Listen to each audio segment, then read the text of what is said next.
नमस्कार मित्रांनो, माझे नाव राजेश आहे. मी दिल्लीला राहतो. माझे वय 38 वर्ष आहे आणि माझी बायको अक्षदा ही 35 वर्षाची आहे. आम्हाला एक मुलगी आहे जी ऑस्ट्रेलियाला शिकते. माझी बायको खूपच सुंदर आहे. तिचे आंबे 40 इंचाचे आहे आणि तिची कंबर तर अजूनही एखाद्या जवान मुलीला फिक्की पाडील अशी आहे. तिची गांड खूपच मोठी आणि गोलाकार दिसते, त्यामुळे प्रत्येक जण तिच्या गांडीचा दिवानाच आहे. माझे तिच्यावर खूप प्रेम होते व ती पण माझ्यावर जीव ओवाळून टाकायची. सर्व काही व्यवस्थित चालू होते. तिला झवायला खूप आवडते म्हणून मी तिला रोज झवायचो. एके दिवशी ऑफिसमध्ये अकाउंट्स चेक करताना मला असे समजले की आमची कंपनी खूप तोट्यात चालली आहे. मला काहीच समजत नव्हते की अचानक असा तोटा का होत आहे. मला खूप टेन्शन व्हायला लागले. त्या दिवशी मी ऑफिसवरून घरी आलो, जेवण केले आणि अक्षदाला काही न बोलताच झोपून घेतले. तिलाही कदाचित वाटले असेल की मी थकून आलो आहे त्यामुळे झोपलो असेल. पुढे पण 8 दिवस हाच क्रम चालू राहिला. दिवसेंदिवस व्यवसायातला तोटा आणि माझे टेन्शन सतत वाढत होते. एक आठवड्यापासून मी माझ्या बायकोला झवलो नव्हतो. मग तुम्हीच विचार करा, ज्या बाईला रोजच झवून घ्यायची सवय आहे, तिला जर एका आठवड्यापासून झवायलाच भेटले नसेल तर तिची काय अवस्था झाली असेल. एके दिवशी मी आमच्या खोलीत आलो आणि सरळ झोपायची तयारी करायला लागलो. ती मला असे करताना पाहत होती पण काहीच म्हणाली नाही. जसाच मी बेडवर झोपलो तसा तिने कचकन माझा बुल्ला पकडला आणि म्हणाली, लवकर सांगा काय झाले आहे, नाहीतर तुमच्या बुल्ल्याला जोरात पिरगाळे. थोडा वेळ मी तसाच गप्प राहिलो आणि मग तिला मी मिठी मारली. तसे मला अचानक रडायला यायला लागले. हे पाहून अक्षदाला पण आता काळजी वाटत होती. तिने मला पुन्हा विचारले, काय झाले आहे सांगा मला पटकन. मी रडत रडतच म्हणालो, आपल्या बिझनेसमध्ये खूप मोठे नुकसान झाले आहे. आपला साईड बिझनेस पण पूर्ण ठप्प झाला आहे आणि वरून 60 लाख रुपयांचे कर्ज पण झाले आहे. अक्षदा मला म्हणाली, तुम्ही काळजी करू नका, आपण माझे दागिने विकून टाकू आणि गाडी पण गहाण ठेवू. मी म्हणालो, एवढ्याने काहीच नाही होणार. मी माझ्या मित्रांना बोललो आहे पण ते पण म्हणाले 2 दिवसात सांगतो. अक्षदा मला म्हणाली, काळजी करू नका, तुम्ही तुमच्या मित्रांना म्हणा, मी पण माझ्या आई बाबांना विचारून बघते, काहीतरी पर्याय नक्कीच निघेल. हळूहळू करत आमचे सर्व काही विकले गेले. काहीच उरले नव्हते. कुठल्याही मित्राने मदत पण केली नाही. अचानक एके दिवशी माझा एक जुना शेठ लंडनवरून परत आला. दुसऱ्या दिवशी मी आणि अक्षदा त्याच्या घरी गेलो. त्याचे घर खूपच मोठे आणि प्रशस्त होते. माझा हा शेठ खूपच श्रीमंत होता ज्याच्याबरोबर मी अगोदर काम करायचो. मी माझ्यासोबत जे घडले ते त्याला सर्व काही सांगितले. नंतर तो मला एकट्याला आतमध्ये घेऊन गेला आणि असे काही बोलला की ज्याने माझे डोकेच काम करायचे बंद झाले. अक्षदा आणि मी घरी परत आलो. तिने मला विचारले, काय म्हणाला तुमचा शेठ. मी तिला सांगितले की तो सकाळी आपल्याला सर्व पैसे द्यायला तयार आहे, पण त्या बदल्यात तुला त्याच्याकडे 3 महिने जावे लागेल. हे ऐकून ती एकदमच गप्प झाली. आमची अवस्था अजूनच बिघडत चालली होती. आता तर आमचे जगणे पण मुश्किल झाले होते. थोडा वेळ गप्प बसल्यानंतर अचानक अक्षदा मला म्हणाली, तुम्ही तुमच्या शेठला फोन लावा आणि सांगा मी तयार आहे. मी तिला म्हणालो, वेडी झाली आहेस का, मी बघतो काहीतरी.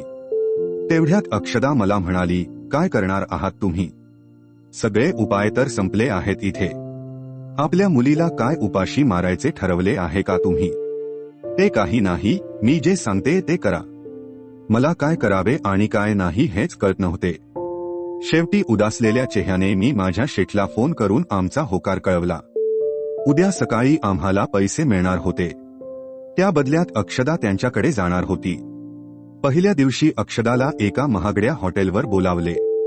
त्या दिवशी तिच्याकडे कोणीच आले नाही, पण तिच्या राहण्याचा आणि खाण्याचा पूर्ण बंदोबस्त केला जात होता. अक्षदाला काहीच कळत नव्हते की पुढे काय होणार आहे. दुसऱ्या दिवशी शेठ अचानक आला आणि अक्षदाला त्याच्या जवळ ओढत म्हणाला, थोड्या वेळात माझे 2 पार्टनर येतील, त्यांना जरा खुश कर. आणि असं म्हणून तो तेथून निघून गेला. एका तासानंतर 2च्या ऐवजी 3 खूप उंच व पिळदार शरीर असलेली माणसे आली. ते तिघेही आफ्रिकन निग्रो होते. त्यातील एकाचे नाव सॅम, दुसऱ्याचे नाव निक तर तिसऱ्याचे नाव मॅक्स होते. ते रूम मध्ये आले आणि अक्षदाकडे पाहतच राहिले. अक्षदाचे सौंदर्य पाहून त्यांच्या तोंडाला पाणी सुटले होते. त्यांना रूममध्ये अचानक आलेले पाहून सुरुवातीला अक्षदा तर खूप घाबरली. त्यांनी अक्षदाला तिन्ही बाजूने घेरले. नंतर त्यांनी तिला बेडवर झोपवले आणि सॅमने अक्षदाचा टॉप काढून तिचे मोठमोठे व कडक आंबे पिळायला चालू केले.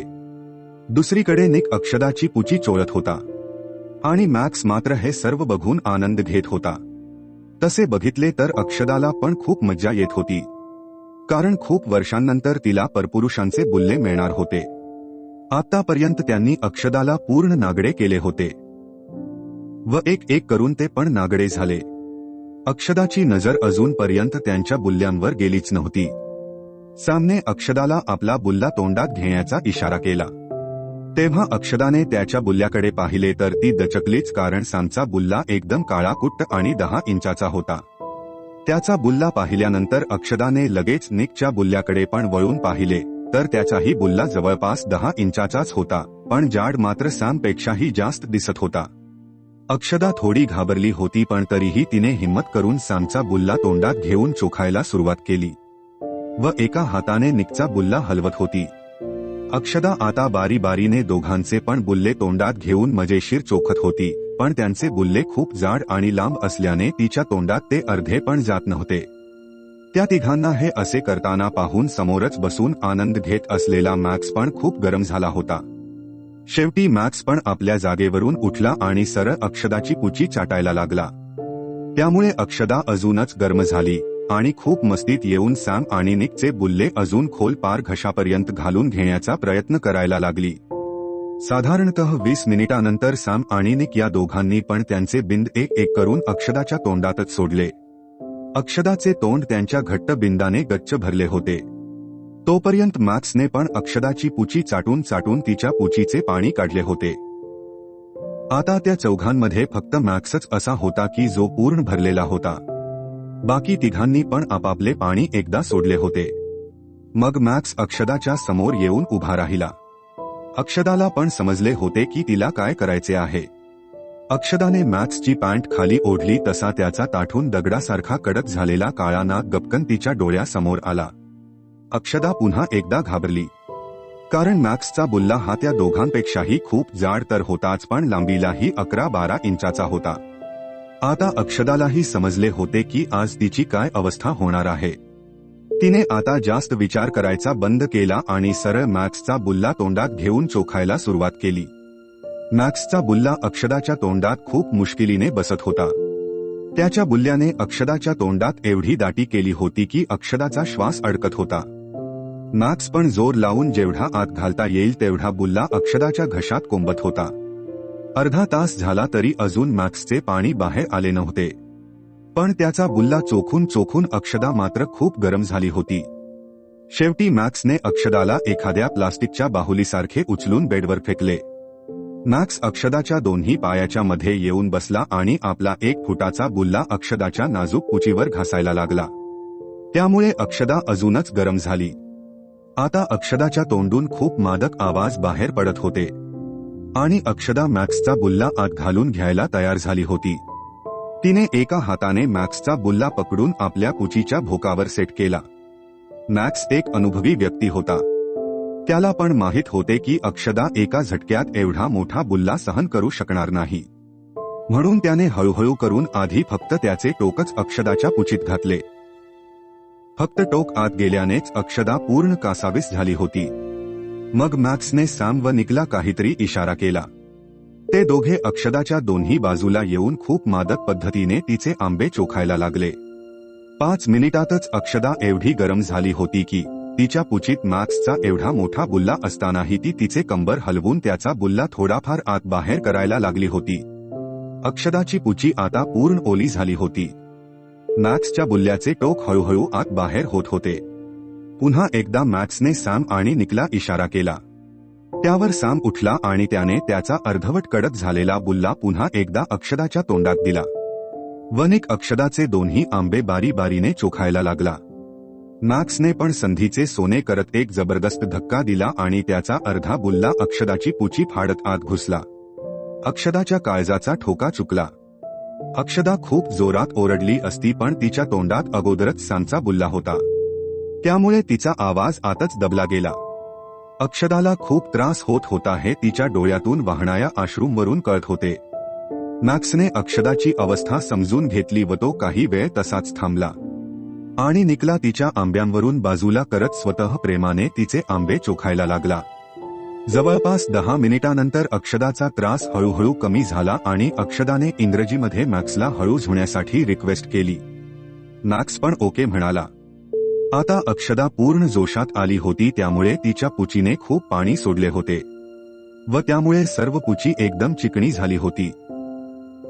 आता अक्षदाच कंबर हलवून हलवून मॅक्सचा बुल्ला आतमध्ये घेण्याचा प्रयत्न करत होती. हळूहळू करून तिने मॅक्सचा जवळपास 9 इंच बुल्ला आतमध्ये घेतला होता. आता तिला थोडा त्रास तर होत होता, पण उरलेला बुल्ला तिच्या पुचीत घालून घ्यायची खूप घाई झाली होती. पण तिच्याच्याने उरलेला बुल्ला आत घेणे शक्य होत नव्हते. शेवटी अक्षदाने धाडस दाखवत मॅक्सला इशारा केला आणि मॅक्सने त्याचा बुल्ला अगोदर 2-3 इंच बाहेर ओढला आणि एक जोरदार धक्क्यासरशी पूर्ण बुल्ला अक्षदाच्या पुचीत ठोकला. यावेळी अक्षदाने तिच्या तोंडातला सॅमचा बुल्ला बाहेर काढून एक जोरात किंचाळी ठोकली.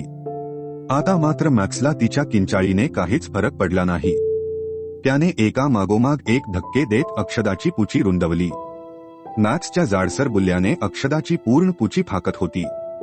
पूर्ण रूम अक्षदाच्या कण्हण्याने आणि ओरडण्याने भरून गेला. मॅक्स पण आता एखाद्या राक्षसासारखी अक्षदाची पुची झवत होता. त्याचे झवणे एवढे भयानक होते की 5 मिनिटाच्या आतच अक्षदाच्या पुचीत त्याचा बुल्ला सटासट आत बाहेर होईल एवढी जागा झाली होती. आता अक्षदाचा पूर्ण त्रास कमी झाला होता आणि अक्षदा त्या झवाझवीचा पूर्णतः आनंद घेत होती. तिच्या किंचाळ्यांची जागा मादक आवाजांनी घेतली होती. मॅक्सच्या प्रत्येक धक्क्याने अक्षदाच्या तोंडून वेगळा आवाज बाहेर पडत होता. असे वाटत होते की मॅक्सचा बुल्ला अक्षदाच्या तोंडातून बाहेर येतो की काय. गेल्या 45 मिनिटांपासून मॅक्सने अक्षदाची गोरीपान पुची झुंझवून अगदी लाल भडक केली होती. आतापर्यंत अक्षदाच्या पुचीने 3दा पाणी सोडले होते. शेवटी मॅक्सने पण त्याच्या धक्क्यांचा स्पीड वाढवला आणि लांब लांब धक्के देत आपले सर्व बिंद अक्षदाच्या पुचीतच सोडले. आता मॅक्सच्या खूप साऱ्या दह्यासारख्या घट्ट बिंदाने अक्षदाची पुची गच्च भरली होती.